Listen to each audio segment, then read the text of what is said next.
exposed in the light. Sunshine on you, crazy darling. Well, you wore out your welcome with random precision. Rolled on the steel, please. Come on, you raver, you see visions. Come on, you painter, you piper, you prism and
thing to say.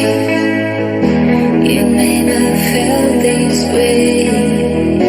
What a wicked thing to do, to make me dream of you. No, I don't want to fall in love. No, I don't wanna fall in love with you, with you, with you, with you, with you, with you.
Let's go ahead and jump in, family. The navigator who crossed the ice walls.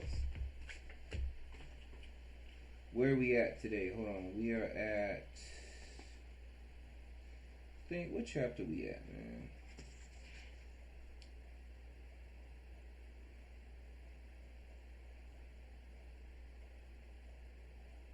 We're on chapter 10, family. Yeah, chapter 10.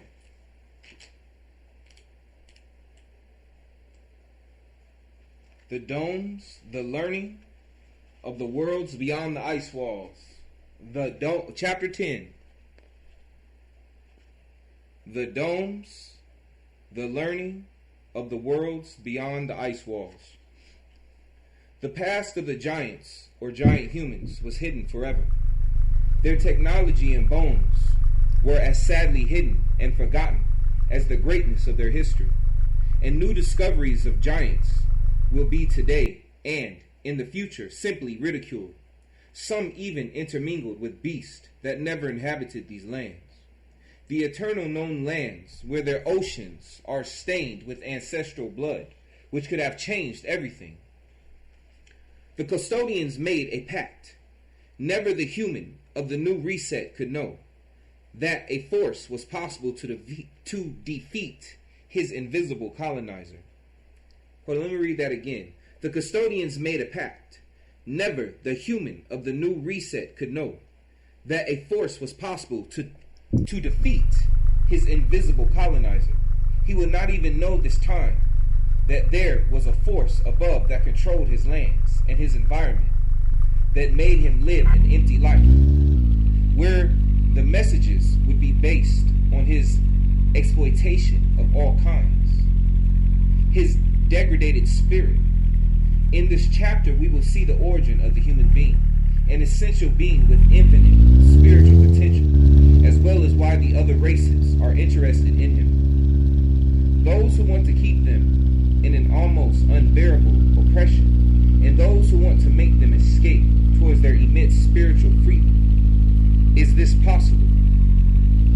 The previous day had been so important that I had not even fallen into the world of dreams until my body tried to reconcile in a strange night of sky illuminated by that mysterious and huge full moon. It was so hard to sleep that the whole group stayed up until what we imagined was very late, even though we didn't see the sun peek out before finally getting a wink of sleep. Conversations obviously revolved around everything that had been happening to us, but especially the little we had been informed had already fallen like a fierce storm overseas. Our minds by then were mere vessels in search of survival.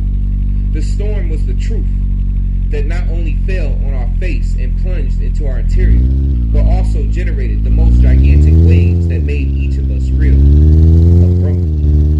Which made each of us real abruptly. Have they conditioned our minds so much? We repeat it to ourselves over and over again. Is this story real? But how can we doubt this story when we are in the lands behind the ice walls and living with the same ancient giant humans? I think that from so much analysis we passed out until a few hours later. Butler woke us up. We came out of these domes that maintained a strange temperature that seemed to be regulated. It was always cool in there and outside, and heat was sometimes unbearable. There were fruits of all kinds. We had never even seen or tasted most of them. Some vegetation peeping out of the distance also had strange colors that were hard for me to decipher. Shikai was wearing a very colorful and summery dress. Her face was more beautiful in the sunlight. I think several of the group had been enraptured by her mere presence. After breakfast, we were able to have a private chat together with Butler, and Shikai began to tell me other details of the book and the history of the races. Yesterday, I told you about the so-called old tree, which was made between parts of the custodians and the Anunnaki. What were they looking for with that tree? I dared to ask. I think that this question even came from within me, driven by the same anxiety to know everything. But it also generated the way to what was going to be, without a doubt, a unique conversation. Shikai continued her narrative by saying, William, first you have to know that the custodians and Anunnaki have something in common, and that which unites them is that their technology is primarily based on armaments and military development because they are colonizers from birth. When they arrive in a certain circle, they look for ways to penetrate it, to see how they can benefit, study the life found there, and if it serves them, they could own it or create different agreements for their benefit in its development. In fact, it is the seed that they implanted in the ancient humans. The custodians are also known for their advanced ships and for being among the few to know the 178 worlds or circles around the known. What's that about the Great Dome? What does it mean? I asked, innocently. William, each circle is divided by one or several different domes, depending on what encompasses that circle. This dome is a kind of membrane. Hold on, let me read that again. William, each circle is divided by one or several different domes. Okay.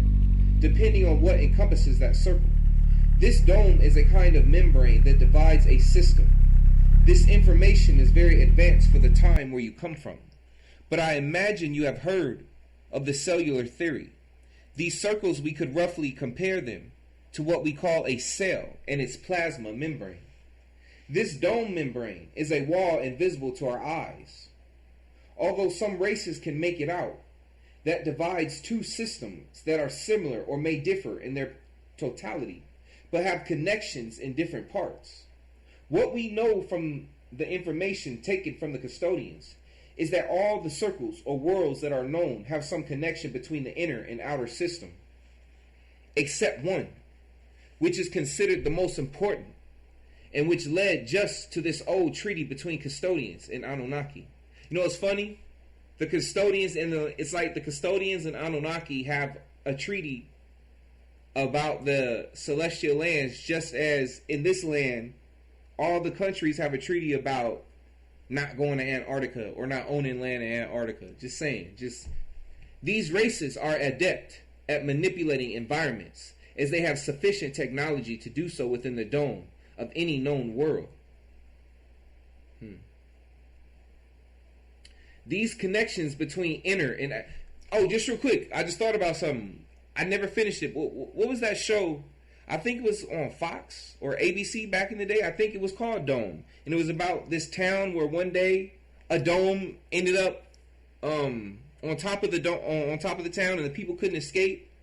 You know, and there's this new movie that came out recently too about people who moved to Mars, and they lived on this farm on Mars, and it was covered by a dome. Just saying, family, a lot of interesting coincidences. These connections between inner and outer worlds are not simple to find, but the races that have managed to get out, and those that base their technological advances both in conquest or in their mission to explore, make long journeys with the reason to gather information from other worlds, also develop different types of systems to find the way to find these entrances and exits more easily. There are also portals that connect different lands, but that is another subject that you will discover throughout your stay outside your homelands, and how much of the technology works here. Is he talking about parallel universes? Maybe. Now that circle that I was telling you about, the 178 known ones, was impossible for them to access, even using the most advanced custodial technology, and this became their obsession. These lands where no one could enter, or at least no one could enter and get out of there alive, are the celestial lands. And as each custodial attempt was thwarted, an agreement was made with the Anunnaki to jointly develop technology that could open the way inside and unveil the mystery of what was there. The reason for their obsession was the rumor that in the celestial lands would be found the secret that would lead to being able to penetrate the great dome that divides the known worlds from the outside. What do you mean by the great dome?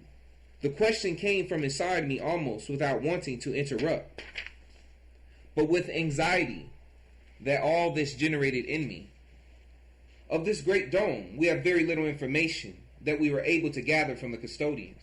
What we know so far is that it would be is that it would be a great dome that envelops the 178 worlds inside, where the theory goes that no way out or in has ever been found, and there's no information regarding what lies beyond. You know what lies beyond, family? The ether, the great expanse of the creator, nothingness. We can go beyond, but we have to first come to a higher level of understanding. You know, that's what that darkness is on the map, family. Remember, the dome is in the mind of the creator, family. None of this is real. We're in the matrix. So it's infinite. But we first have to rise to a certain level of understanding so that we can get beyond the greater dome. You know, that's once again where that meditation, that studying comes up. You know what I'm saying? Looking at the reality of life, not being caught up in the matrix. You know, not being fooled by the hijack, family. Anyway, let's get back into it. They reached the point where their technology had advanced exponentially. So much so that they were able to pass through the first dome. But another problem arose. The beings that passed through the first dome died, pulverized almost instantly.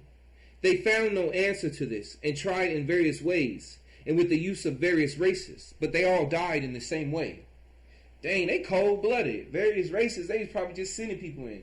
Later in their extensive study of such lands, they came to the conclusion that within did not exist physical bodies, but a conscious energy, which they called the source, or the source of life. The theory goes that this energy began to perceive the danger of custodial and Anunnaki technology and acted accordingly to safeguard its environment. Then this conscious energy split, taking the body of the 5 masters who gave life to the human being, occupying lands around your home or homelands.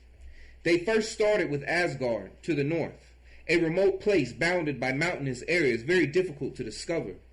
Then as they developed, they took lands in Lemuria, Atlantis, and the center of their lands, which they called Hyperborea, which in turn had a direct connection to the outside world with Asgard, their land of origin, by means of connecting a portal. Ooh, sounds like a Stargate to me. Alright, family, we're going to finish there, and next time we'll be getting into chapter 11, the giant humans and the great Tartarians. Alright, family, without further ado, I'm a wise, wealthy, rich, celestial being that is loved by the Most High Creator. Alright, family, I'll catch y'all later, family. Be blessed. I enjoy